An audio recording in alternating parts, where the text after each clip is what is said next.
Hi, we just want to give a little update since our Fox News interview went viral yesterday. They did ask me about what federal assistance we have seen in the area. I think specifically they were trying to ask about FEMA, but being nice about it. And since then, we have received a ton of messages, both online, and I talked to a couple of people today in person at our just local gym, and people are pissed. It was like as soon as we went on Fox, like the floodgates open and we started hearing stories from our actual friends who were just too embarrassed to say like, oh, I got rejected, or the small business story that you heard today. Yeah, where it's just like, people who have small businesses downtown that thought they were going to get money from the Small Business Administration. The Small Business Administration was like, nope, that's FEMA. And FEMA was like, nope, that's the SBA. And so they're like, I don't know what to do. I'm just going to submit both places. And then they got rejected. And now they've got to pay workers with funds that they do not have. I'm personally very concerned that all of these businesses that usually rely on tourism are going to shut down because they cannot make it without the tourist income, and the tourists are not here.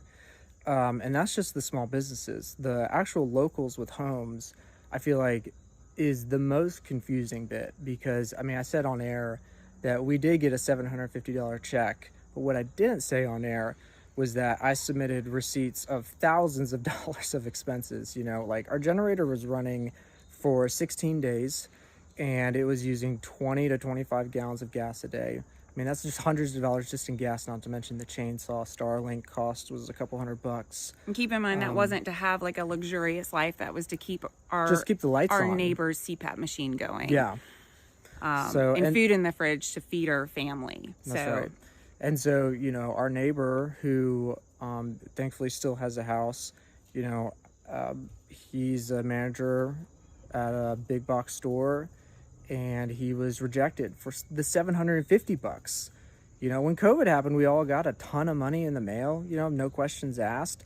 And you didn't have to apply for it or anything. But here people are just getting rejected for random reasons. This is all over the radio too. Like local radio this morning was just covering people calling in saying, I keep getting rejected from FEMA. How do I get this money? Because I keep getting rejected and I really need this money. And we were being polite yesterday, saying that the confusion is our biggest word. And now I'm just pissed because I'm hearing story after story from people that I know, people that I care about, that have either lost everything or lost their ability to work.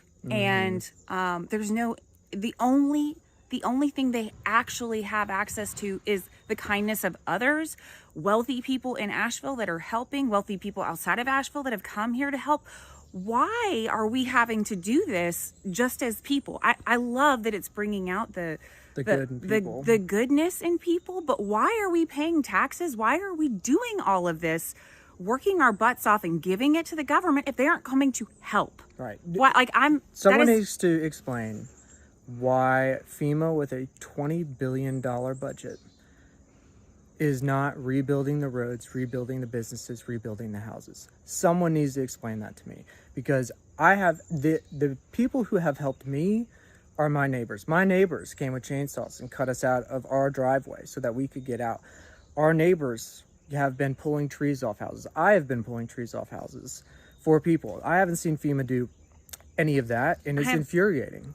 It is absolutely infuriating. We have friends, like one of our friends, the girl who delivered Byron, the labor and delivery nurse, Samaritan's Purse was who helped her. It wasn't FEMA. It was Samaritan's Purse. It was a gutted nonprofit. Her house. And, now she's, she didn't have flood insurance, because why would she? Because FEMA did not allocate the actual resources to go in and zone places for flooding. They were years behind on that, which is a story that's not being told either. And it's also being told that this is just like along the river. This is not just along the river. This is all over the place in Western North Carolina. It's not just Asheville. It's not just the surrounding areas. I'm hearing from people 2 hours away from us that lost everything. And that have not gotten any support other than from neighbors. That's or right. People that fly in from other states just out of the goodness of their heart to come and help. So I just heard World Central Market, or sorry, Kitchen. World Central Kitchen has said that this is the longest they will have stayed in any U.S. city Ever. And it's because there's no infrastructure. It's because there's no clean water. That's crazy. We need more help. Like we are in Weaverville. Weaverville is great. Pretty great. Yeah. Outside of Weaverville, not Screwed. freaking great. Yeah. So come and help. And don't make it just up to people out of the goodness of their heart. If you have an organization dedicated to disaster relief, get your ass here. You got dump trucks? Come. Because boy, oh boy, we really need them. Chainsaws, anything. Yeah. I guess that's all we wanted to say.